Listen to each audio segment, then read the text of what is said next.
بسم اللہ الرحمن الرحیم۔ بخارا کا ایک حاکم بڑا سخت ظالم تھا۔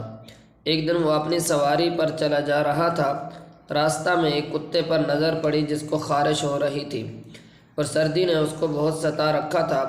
اس ظالم کی اس پر نگاہ پڑتے ہی آنکھوں میں آنسو بھر آئے اور اپنے نوکر سے کہا کہ اس کتے کو میرے گھر لے جاؤ، میرے آنے تک اس کا خیال رکھو۔ یہ کہہ کر وہ اپنے کام جہاں جا رہا تھا چلا گیا۔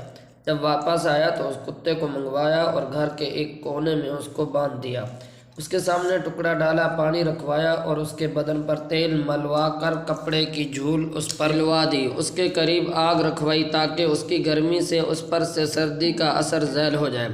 اس قصہ کو 2 ہی دن گزرے تھے کہ اس ظالم کا انتقال ہو گیا۔ ایک بزرگ نے جو اس کے مظالم اور اس کی حالت سے خوب واقف تھے اس کو خواب میں دیکھا اور اس سے پوچھا کہ کیا گزری؟ کہا کہ اللہ تعالیٰ نے مجھے اپنے سامنے کھڑا کیا اور فرمایا کہ تو کتا تھا، یعنی کتوں جیسے کام کرتا تھا، انسانوں جیسے کام نہیں کرتا تھا، اس لیے ہم نے بھی ایک کتے ہی کو تجھے دے دیا، یعنی اس خارشی کتے کے طفیل تیری بخشش کر دی، اور میرے ذمہ جو حقوق تھے ان کا خود ادا فرمانے کا ارادہ فرما لیا۔